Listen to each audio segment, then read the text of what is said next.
Welcome to Express Info. Do you want to have these exclusive Puma Rise Nitro basketball shoes? Because once we reach 200k subscribers, we will be having this giveaway. Just comment to win. Shoes are promoted by Kai Soto himself.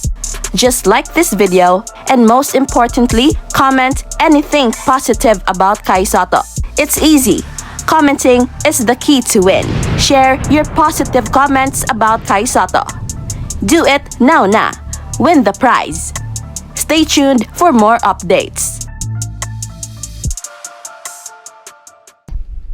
Hanap-hanap ng mga Pinoy fans ang magandang laro galing kay Kai Soto at ito ang kailangan ng gilas upang tataas ang ating chances of winning. Kahit ano pa ang sasabihin ni Coach Chat Reyes, lahat ng Pinoy fans alam kung gaano kaimportante si Kai Soto sa Gilas Pilipinas.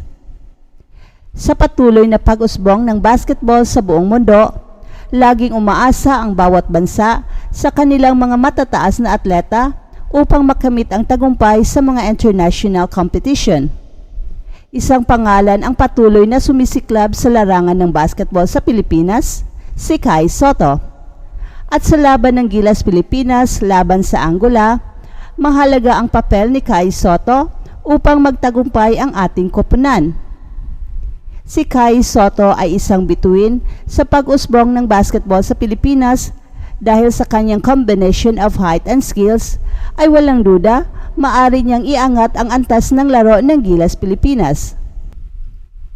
At ang Angola ay kilala rin sa kanilang husay sa basketball. Sila ay isa sa mga malalakas na koponan sa Africa at hindi dapat baliwalain ng Gilas Pilipinas. Ang laban na ito ay do or die para sa dalawang koponan. Kailangang manalo ng Gilas upang magkaroon pa ng chance na makausad sa next phase. Sa mga nagdaang taon, napakahalaga ng depensa sa pagkamit ng tagumpay sa basketball. At ito ay isa sa mga aspeto kung saan magpapakita si Kai Soto ng kanyang husay. Ang kanyang kakayahan na maging shot blocker at mag-disrupt ng opensa ng kalaban ay maaring maging sandata ng Gilas Pilipinas laban sa mga players ng Angola na may mataas na skill level sa opensa. In the ever-evolving world of basketball, every country relies on its top athletes to achieve success on the international stage. One name that continues to shine in the Philippines basketball scene is Kai Soto. As Gilas Pilipinas prepares to face Angola, Kai Soto's role becomes crucial for our team's triumph. However, it's not solely on Kai Soto to carry Gilas Pilipinas to victory. It requires collective effort and dedication from the entire team. Solid rebounding, timely passing, and the coach's strategic game plan are equally essential.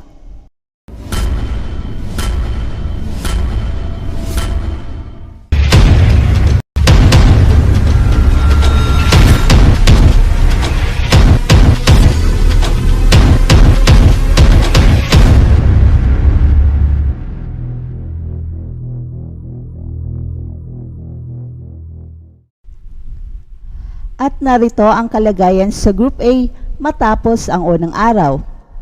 Tingnan ang mga scenarios at ano ang dapat gawin ng Gilas para makapasok sa ikalawang round.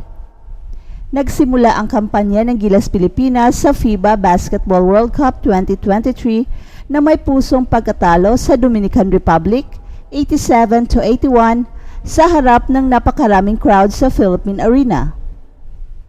Ang pagkatalo ay nagdala sa Gilas Pilipinas sa pinakailalim na pwesto sa standings ng Group A. Kasama ang Angola na natalo sa Italy 81-67 sa opener nung Biyernes ng gabi. Ang Italy at Dominican Republic ang nangunguna sa grupo na may 1-0 win-loss record. At sa kasamang palad, ang mga kupunan na nasa tuktok at ilalim ng Group A ay magtatagpo sa linggo habang lilipat ng venue sa Smart Araneta Coliseum. So here's how things stand at the moment. Group A, win-loss. Italy, 1-0.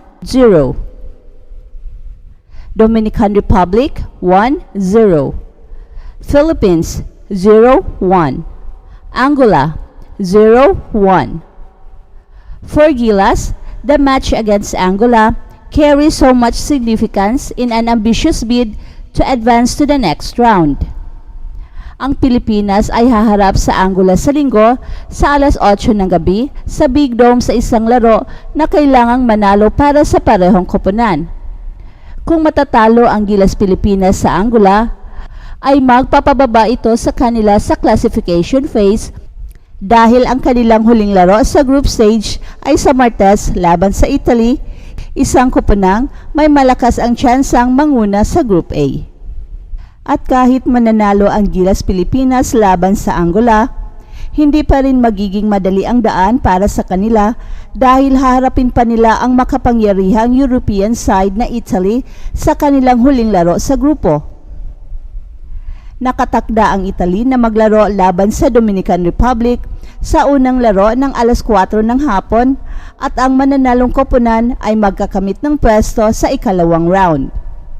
At kung matatalo ang Italy sa Dominican Republic, doon pa lamang makakasiguro ang Gilas Pilipinas na nasa kanilang mga kamay ang kanilang kapalaran.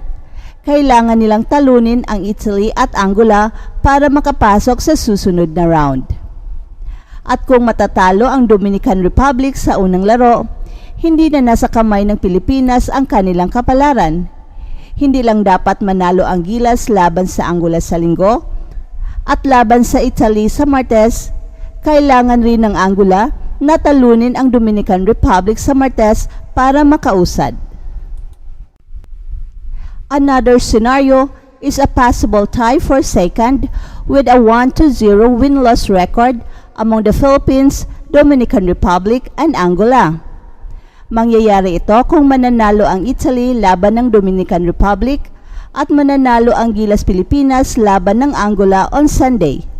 And we will discuss the scenarios next time once it happens.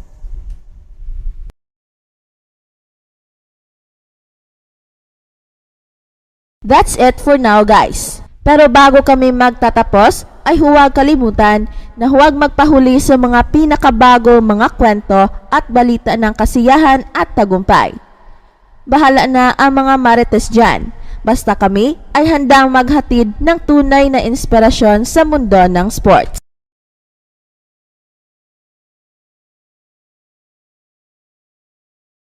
Welcome to Express Info. Do you want to have these exclusive Puma Rise Nitro basketball shoes? Because once we reach 200k subscribers, we will be having this giveaway. Just comment to win. Shoes are promoted by Kai Soto himself. Just like this video, and most importantly, comment anything positive about Kai Soto. It's easy. Commenting is the key to win.